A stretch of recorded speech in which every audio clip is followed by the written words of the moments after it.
Okay, so there's a few people that want to know how to do training frequency. Really good. So, okay, I guess this one is for you, Marcus. So say with chest, we use that as an example. There's many ways to do it, so this is just one way. It's good to be considerate of definitely how you are feeling. If you're doing chest, you've got to be mindful of how hard you have trained maybe a day or two before, your shoulders and your back.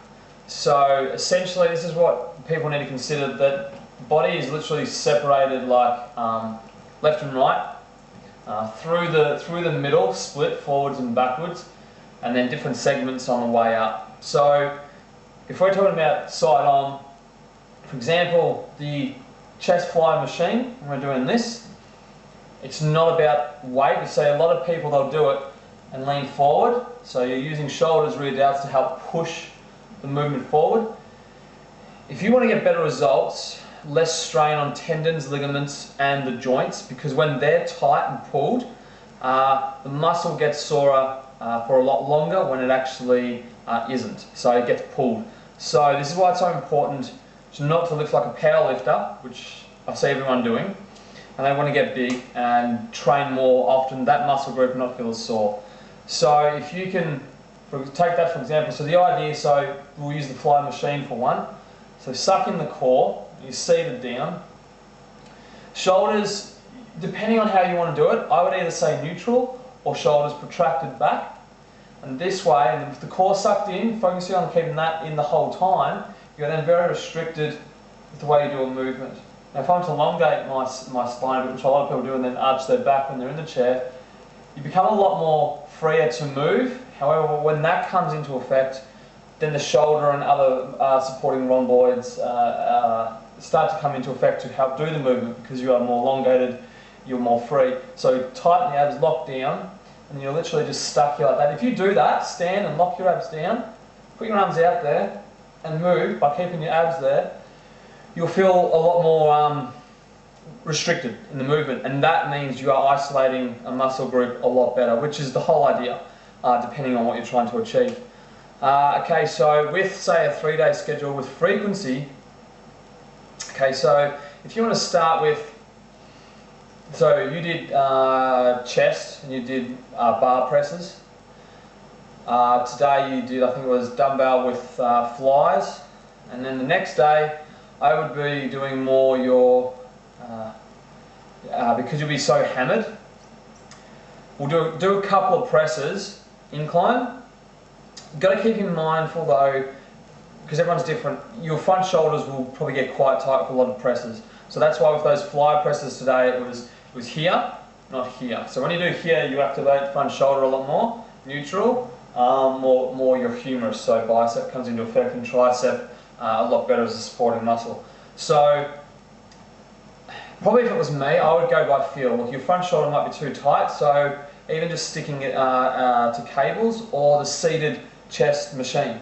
So I'm not trying to push forward like this, none of this moving forward and stuff. So just shoulders either neutral or back. I always try to think back, because that way when I come forward, at least I know if I'm back when I'm starting here.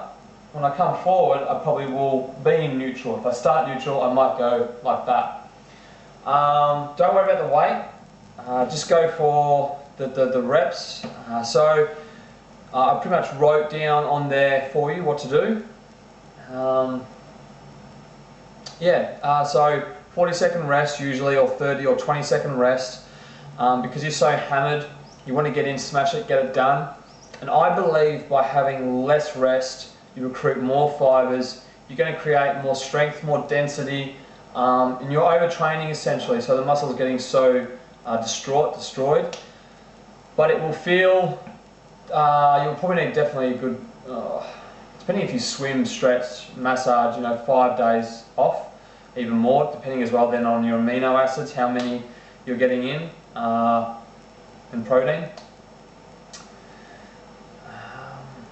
But yes, try that, cables, and I would say the machine, and see how you go. Challenge yourself. If you feel like doing a few more, great. But the idea is not to, Remember as well, the idea is not to push and swing into a movement, is to isolate, especially with flies, and really feel the squeeze. And focus on just the chest, not using the humerus, so the bicep and all that, and bend to do this. Because once you start to bend too much with your arms, these guys actually start to come in more and do more of a cross reaction process coming over the shoulder, over the chest, which is not a good idea. Sorry it's a long video, I'm just trying to get enough there. But try that, and I'll do lots of other videos with different muscle groups and different ways to do it. So 40, 30, 20-second rest, rep range on the third day, 8 to, I'd say, I'd say probably more 10 to 15. And just focus on form. 10 sets should be enough. Warm up, lots of high reps to warm up.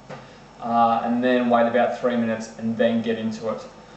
Sometimes when even I do it, when it comes to the second and third day, I actually don't worry about a warm up. I use my warm up as that, and I just keep going and pushing through it. But it's not heavy, so it's not creating a lot of stress and strain. You'll still feel probably a bit tight in the muscle, but being light, you're not going to do the damage. So, good luck.